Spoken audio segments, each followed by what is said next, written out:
Bismillahirrahmanirrahim. Assalamualaikum warahmatullahi wabarakatuh. Yang saya hormati Bapak Syahrul Alim selaku dosen pengampu Ekonomi Pesantren dan Pedesaan serta teman-teman yang menyaksikan video ini. Pada kesempatan kali ini kami dari kelompok 10 pada paralel K1 akan mempresentasikan hasil turun lapang kami yang kami beri judul eh, Pemberdayaan Ekonomi Pesantren dan Desa, Studi Kasus di Yayasan Pesantren Quran Wal Hadis. Bisa ditampilkan PowerPoint-nya.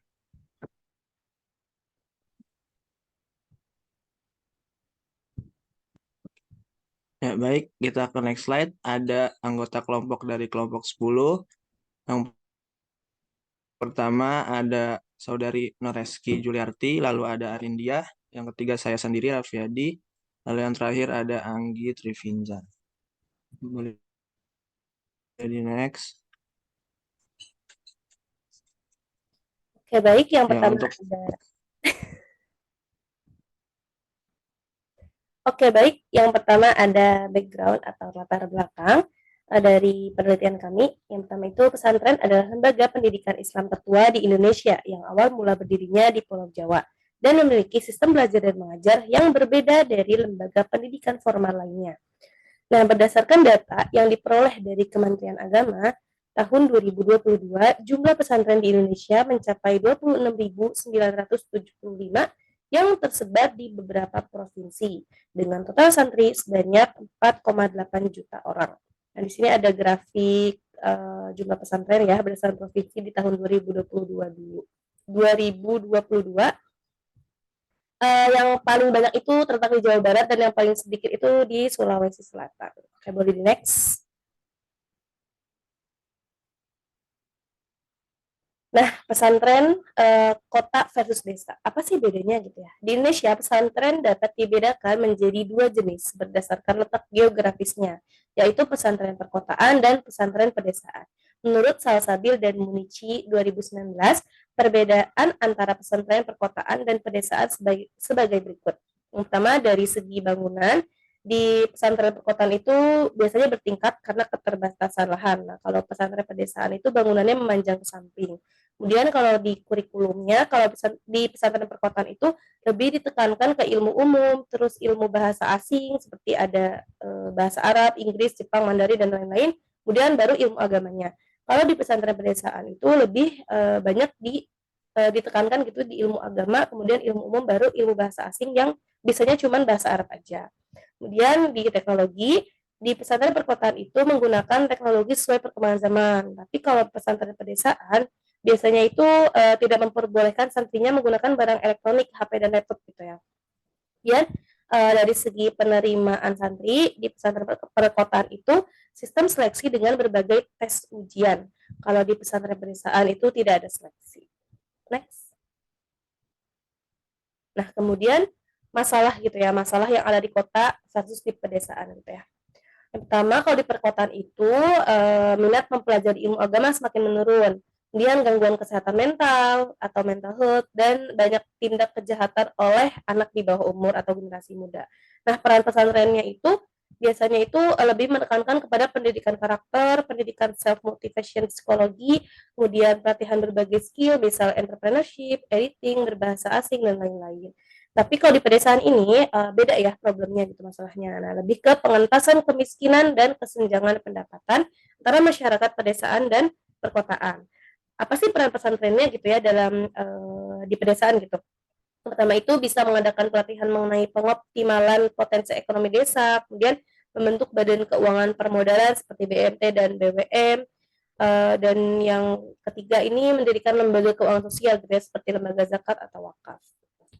Di next boleh. Baik, selanjutnya yaitu metode penelitian. Metode penelitian ini dilakukan di pesantren Al-Quran Wal Hadis yang berlokasi di Jalan Cilubang, Mekar nomor 11 RT 1 RW 8 Situ Gede, Kecamatan Bogor Barat, Kota Bogor pada bulan Mei 2024. Untuk pemilihan lokasi dilakukan secara proportif atau kriteria tertentu dengan pertimbangan responden adalah orang yang terlibat langsung atau pakar yang paham dengan pengelolaan kegiatan ekonomi pesantren Al-Quran Wal Hadis. Yaitu responden pada penelitian ini yaitu Bapak Baharudin selaku Kepala Sekolah Yayasan Pesantren Al-Quran Wal Hadis pada jenjang pendidikan Madrasah Aliyah. Nah, untuk jenis data yang digunakan dalam penelitian ini yaitu data primer yang diperoleh melalui metode kualitatif wawancara mendalami atau in-depth interview kepada responden.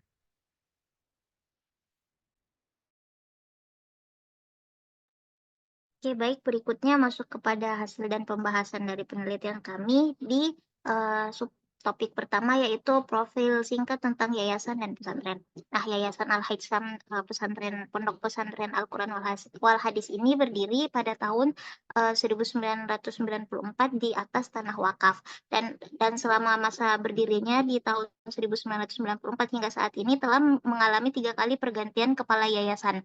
Nah, pada mulanya pesantren ini didirikan oleh Kiai Haji Muhammad Abbas Aullah yang bertujuan khusus sebagai tempat mahasiswa IPB belajar mengaji, dan baru mulai terbuka secara umum untuk umum di tahun 2001 dengan fokus pembelajaran pada ulum syar'i atau kehidupan sehari-hari di ilmu agama.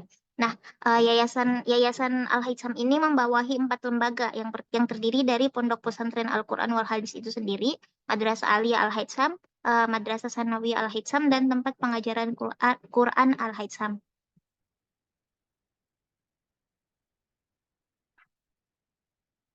Boleh di next.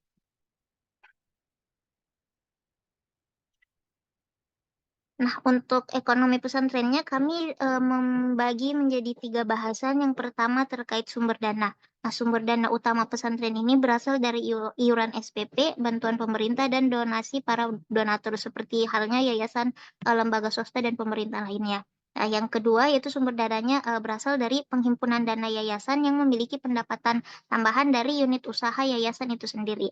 Nah, di unit usaha yayasan dan pesantren ini ada 3, yaitu yang pertama laundry pondok, itu bergerak di bidang cuci bersih pakaian untuk para santri. Unit usaha ini memberdayakan masyarakat sekitar desa sebagai pekerjanya. Yang kedua yaitu kantin di Madrasah Aliyah dan Madrasah Sanawiyah yang berkolaborasi dengan usaha-usaha milik warga desa untuk menjual produknya di kantin, terutama cemilan dan makanan ringan lainnya. Yang ketiga yaitu unit usaha berupa kafe yang bernama Pondok Sagu Metro yang menjual berbagai macam olahan sagu yang diolah langsung oleh para alumni dan santri pesantren. Dan yang ketiga yaitu terkait pengelolaan dana, dan di mana divisi pengelola keuangan harian di pesantren ini berkantor di ruang tata usaha di gedung pesantren dan berkoordinasi dalam kesehariannya dengan bendahara yayasan. Aspek yang paling banyak mengambil bagian dari pengelolaan dana yaitu perawatan dan pendirian bangunan baru. Dan yang aspek berikutnya yang mengambil banyak perhatian dari pengelolaan dana yaitu tuntutan pemenuhan buku-buku sebagai penunjang kegiatan belajar mengajar di pesantren.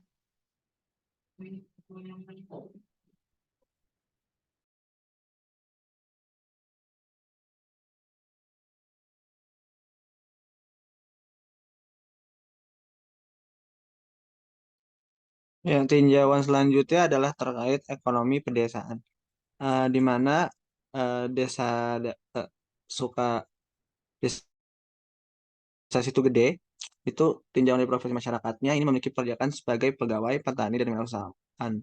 Nah, eh, menurut data yang diambil juga cukup banyak masyarakat desa yang menggeluti bidang bisnis, di mana mereka ini mendirikan unit usaha kecil dan menengah di area sekitar tempat tinggal mereka seperti toko kelontong, warung sembako, rumah makan, dan lain-lain.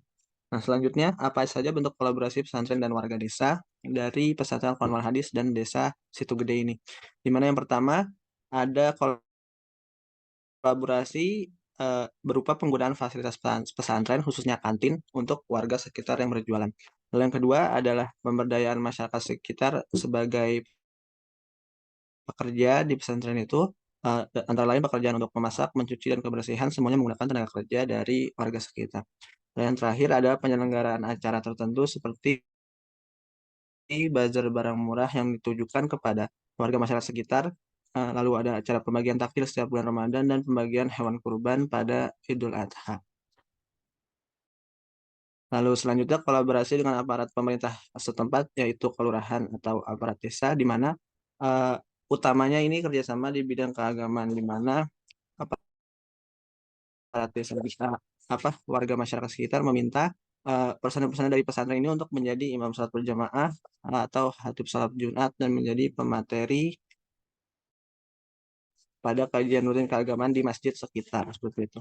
Lalu ada juga kolaborasi di acara musiman tertentu yang diadakan pesantren, di mana kalau pihak pesantren ini membutuhkan kehadiran UMKM untuk meramaikan acara tersebut, maka aparatur desa ini berperan untuk membantu menjadi penghubung antara pesantren yang berkepentingan dengan para pemilik UMKM. Next slide.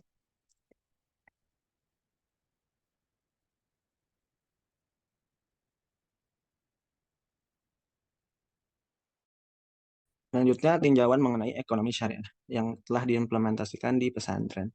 Yang pertama adalah penguatan keilmuan ekonomi syariah di Yayasan Al-Haitham Pesantren Al-Quran Hadis. Penguatan keilmuan ini direalisasikan dengan adanya kurikulum yang dirancang bagi para santri yang secara khusus memuat mata pelajaran ekonomi dan keuangan syariah. Nah, di mana buku pedoman dari mata pelajaran ini juga disusun langsung oleh Kiai Muhammad Abbas Aula selaku pengasuh pondok pesantren tersebut. Nah, lalu poin yang terakhir, segala kegiatan transaksi keuangan pesantren ini sudah mengimplementasikan dan menggunakan produk jasa dari bank syariah seperti BSI dan Muamalah. Nah, selanjutnya, apakah ada lembaga keuangan syariah di pesantren Al-Quran Al Hadis? Nah, dari data yang didapat hingga saat ini, unit keuangan syariah ini yang berdiri secara independen belum ada di pesantren ini. Tapi untuk ketua dari yayasan yang menaungi pesantren sudah ada ya, sudah memiliki sebuah unit syariah yaitu BPRS Rifatul Ummah atau yang dikenal masyarakat luas sebagai Bank Biru. Slide. Baik, selanjutnya itu tantangan dalam perkembangan ekonomi pesantren dan pedesaan pada pesantren Al-Quran Wal Hadis. Jadi di dalam ini terbagi jadi tiga ya. Yang pertama itu ekonomi pedesaan, tantangannya yaitu masih banyak penolakan yang dari masyarakat sekitar terhadap keberadaan dari sebuah unit usaha dari pesantren yaitu UKM Cafe Pondok Sagu Metro yang masih masyarakat masih merasa terganggu dengan keadaan produk tersebut karena merasa tersaingi oleh kafe tersebut. Yang kedua yaitu ekonomi pesantren. Tantangan kedua yaitu perkembangannya, yaitu perkembangan harus dilakukan seperti pada perkembangan kafe Pondok Sagu Metro yang didirikan oleh pihak pesantren. Nah, jadi pihak pesantren ini harus update terhadap perkembangan kuliner yang ada seperti pada kafe tersebut memiliki varian rasa yang sangat update yaitu dengan mie sagu yang dengan chili oil. Nah, untuk mie sagunya ini sendiri dia membuat pesantren dari Al-Quran Wal Hadis membuat sendiri gitu untuk produk dari mie-nya itu sendiri. Dan masalahnya juga itu adanya tindakan yang mengganggu UKM oleh masyarakat sekitar terhadap pemilik UMKM yang bukan merupakan berasal dari desa tersebut. Hal tersebut menjadi tantangan yang menjadikan ekonomi pesantren ini harus turun tangan gitu untuk mendukung ekonomi pedesaan itu sendiri. Dan yang ketiga yaitu tantangan yang terakhir, yaitu masih banyaknya masyarakat sekitar yang tergiur dengan tawaran dari bank keliling atau rentenir. Oleh karena itu masih banyak masyarakat yang menjadi terlilit hutang karena bunga dari rentenir sangat besar. Oleh karena itu, dari pihak pesantren melakukan seperti yang sudah dijelaskan tadi, melakukan dakwah ataupun khutbah Jumat pada setiap Jumat dan juga hari-hari Minggu, yaitu tentang riba dan tentang ekonomi syariah itu sendiri, untuk mengedukasi masyarakat tentang hal-hal riba. Selanjutnya yaitu harapan dalam perkembangan ekonomi pesantren ini. Yaitu dalam ekonomi pedesaan itu harapan yang diinginkan oleh pihak pesantren adalah masyarakat desa harus lebih berkembang terhadap perekonomian dan mindset terhadap perekonomian yang sekarang itu sendiri.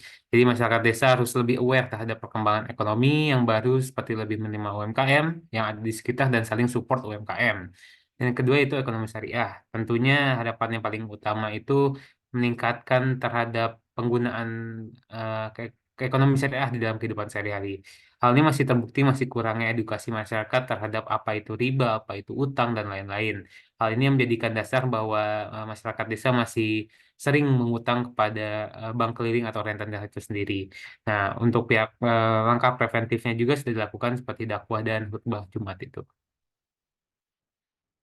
Dan kesimpulan dari hasil penelitian kami yaitu pesantren Al-Quran Wal Hadis menjadi tempat penelitian ini berupa strategi yang dapat dimaksimalkan yaitu sumber daya yang ada membantu pertumbuhan perekonomian internal di pesantren dan perekonomian eksternal di masyarakat desa. Pihak pesantren menggandeng masyarakat sekitar sebagai mitra dalam program kelas bisnis pesantren Al-Quran Wal Hadis. Santri-santri diarahkan menjadi karyawan beberapa di magang di beberapa lokasi usaha milik masyarakat desa untuk menumbuhkan jiwa entrepreneurship. Tak hanya itu, upaya pemberdayaan ekonomi desa Cirebon Mekah yang dilakukan pesantren Al-Quran Wal Hadis direalisasikan dalam bentuk kolaborasi, di mana pihak pesantren yang memiliki fasilitas kantin untuk para santrinya mempersilahkan warga sekitar berwirausaha khususnya di bidang kuliner, seperti menaruh atau menitipkan produknya yang diperjualbelikan di kantin tersebut tanpa biaya sewa. Hal ini menjadi kesempatan bagi masyarakat untuk mengembangkan produk UMKM itu sendiri. Dan yang ketiga, menurut Bapak Baridin itu masih ada tantangan yang dihadapi yaitu dalam misi pembangunan pesantren dan pedesaan itu sendiri. Menurut Bapak Baridin ada penonton dari beberapa masyarakat sekitar yang merasa tersaingi ini harus segera dilakukan edukasi bahwa tidak boleh seperti melakukan penolakan dan harus saling support gitu untuk sesama masyarakat desa dan pihak pesantren itu sendiri gitu. Dan ini adalah sedikit dokumentasi dari kita tentang pesantren Al-Quran Wal Hadis. Sekian presentasi dari kelompok kami. Terima kasih. Mohon maaf bila ada kesalahan kata dan penyampaian dari kelompok kami. Wassalamualaikum warahmatullahi wabarakatuh.